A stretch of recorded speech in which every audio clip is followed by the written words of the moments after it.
Friends, नमस्कार. मी doctor Aparna. Healthy life या YouTube चॅनलवर आपणा सर्वांचं खूप खूप स्वागत. मित्रांनो, आज आहे वर्ल्ड हायपरटेन्शन डे. त्यानिमित्त आज आपण रक्तदाब म्हणजे काय, उच्च रक्तदाबाची कारणं काय आहेत, लक्षणं काय आहेत आणि उपाय काय आहेत हे बघणार आहोत. आता रक्तदाब म्हणजे काय, तर रक्तवाहिन्यांमधून वाहणाऱ्या रक्ताचा रक्तवाहिन्यांवर पडणारा दाब म्हणजेच रक्तदाब. आता हा रक्तदाब नॉर्मल किती असावा, त्याच्या रेंजेस काय आहेत ते आपण आता बघूया. आता ब्लड प्रेशरच्या नॉर्मल रेंजेस काय आहेत ते आपण आता बघूया. त्यामध्ये सिस्टोलिक आणि डायस्टोलिक असं ब्लड प्रेशर मोजलं जातं. तर सिस्टोलिक हे 120 ते 129 mmHg, डायस्टोलिक 80 पेक्षा कमी असेल तर ते ब्लड प्रेशर नॉर्मल समजलं जातं. त्यानंतर माइल्ड ते किती असेल, सिस्टोलिक 130 ते 139 mmHg आणि डायस्टोलिक हे 80 ते 89 mmHg. त्यानंतर मॉडरेट किंवा स्टेज 2 हायपरटेन्शन ज्याला म्हणतात त्याची रेंज अशी असते, ती म्हणजे सिस्टोलिक 140+ आणि डायस्टोलिक 90+. त्याच्यानंतरचं हाय ब्लड प्रेशर किंवा स्टेज 3 ब्लड प्रेशर ते असतं सिस्टोलिक 180+ आणि डायस्टोलिक असतं 120+. तर ह्या याच्या रेंजेस आहेत. आता रक्तदाब जो आहे, सामान्य रक्तदाब हा वयानुसार बदलणारा असतो. साधारण 30व्या वर्षीपर्यंत कमी असतो, 40 नंतर हा वाढायला लागतो, 60 नंतर अजून त्यापेक्षा जास्त असतो, 80 नंतर अजून त्यापेक्षा जास्त असतो. आणि जेंडरचा विचार करायचा झालं तर पुरुषांमध्ये स्त्रियांपेक्षा हाय ब्लड प्रेशर थोडं जास्तच असतं. त्यानंतर हेरिडिटरी, आईवडिलांना जर ब्लड प्रेशरचा त्रास असेल तर तो मुलांमध्ये होण्याचा धोका वाढतो. शिवाय काकांकडे असेल, आजी आजोबा इकडनं आईच्या नात्यांमध्ये मावशी नाना नानी यांना असेल तरी सुद्धा हा ब्लड प्रेशर वाढण्याचा धोका वाढतो.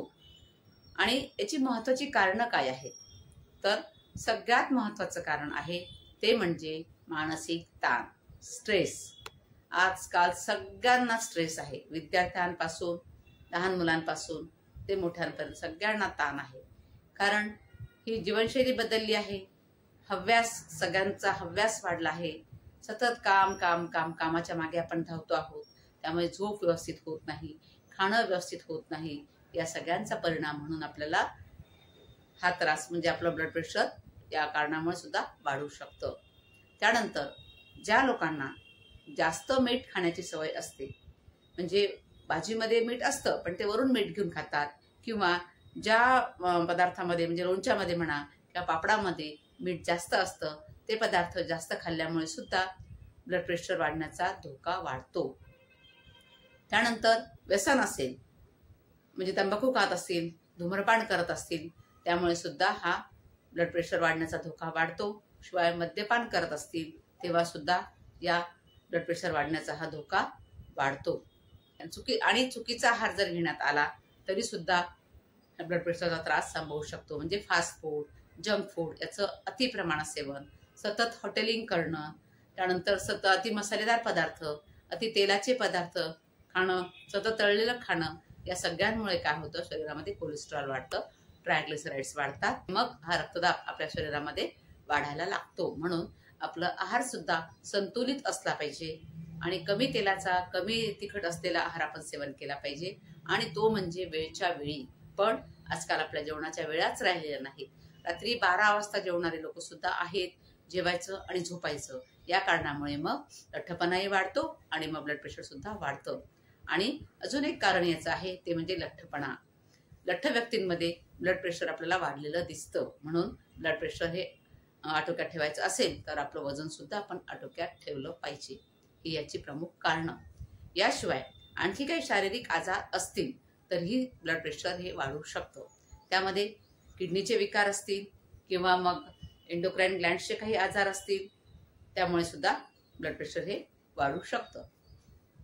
आता ब्लड प्रेशर वाढलेलं आहे हे कसं समजायचं किंवा याची लक्षणं काय आहेत, पण काही रुग्णांमध्ये ना अजिबातच कुठलंच लक्षण दिसत नाही. सहज ते तपासायला दुसऱ्या कारणासाठी येतात, तेव्हा जर ब्लड प्रेशर तपासल्या गेलं तर ते वाढलेलं दिसतं. आणि बऱ्याच वेळा चिडचिड सुद्धा या ब्लड प्रेशर वाढल्यामुळे होते. आणि डोकेदुखी अन्य कारणामुळे सुद्धा होते, पण जर डोकेदुखी आहे तर सगळ्यात पहिलं सोपं म्हणजे काय, ब्लड प्रेशर तपासणं. ते जर नॉर्मल असेल तर इतर तपासण्यांकडे, इतर काही कारणं आहेत का त्याकडे लक्ष दिलं जातं. पण हे जर कारण असेल तर वेळेस ट्रीटमेंट देऊन तुमची डोकेदुखी सुद्धा कमी होऊ शकते.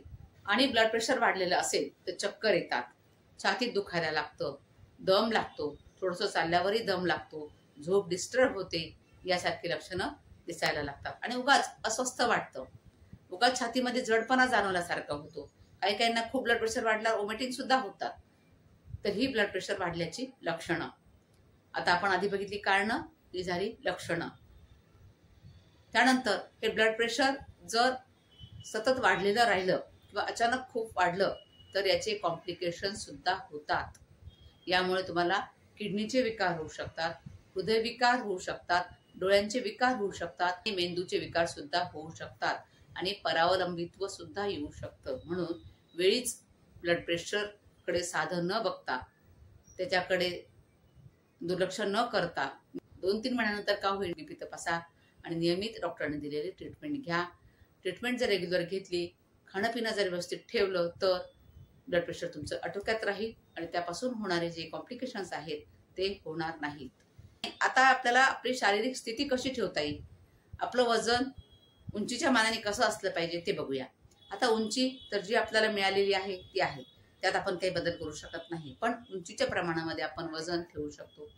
तुमचं साधारण ढोबळ मानाने सांगते मी, उंची जर 150 सेंटीमीटर असेल तर त्यातून -100 करा, उरतात 50, म्हणजे 50 kg वेट तुमचं असलं पाहिजे.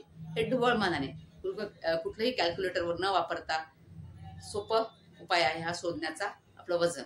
त्यानंतर BMI काढताना तुमचं वजन डिवायडेड बाय तुमची उंची मीटर स्क्वेअर मध्ये, तो साधारण 22 ते 25 या रेंजमध्ये असला पाहिजे.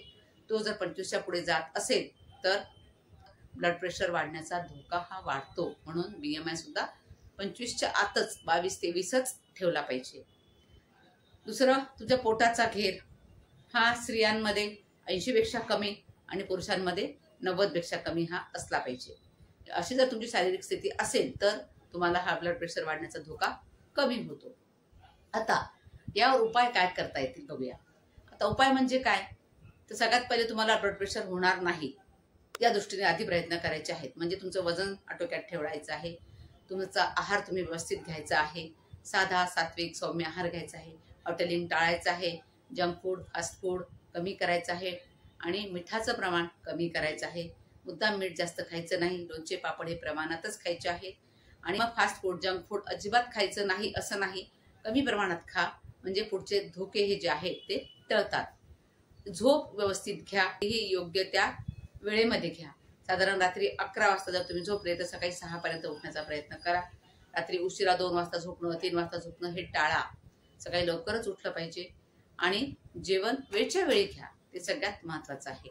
एवढी काळजी जर घेतली आणि वजन वाढू नाही दिलं तर तुम्हाला ब्लड प्रेशरचा धोका तुमचा हा कमी होतो. शिवाय आता जर ब्लड प्रेशर आहे तर काय करायचं, तर तुम्हाला डॉक्टरांकडे नियमित जायचं आहे, नियमित तपासणी करायची आहे, डॉक्टरांनी दिलेली मेडिसिन तुम्हाला व्यवस्थित घ्यायची आहे आणि कंटाळा करायचा नाही किंवा एकदा घेतला तर पुन्हा नको, किंवा असा भ्रमात राहायचं नाही की मी योगा करते मला ब्लड प्रेशर होणारच नाही, असं नाही.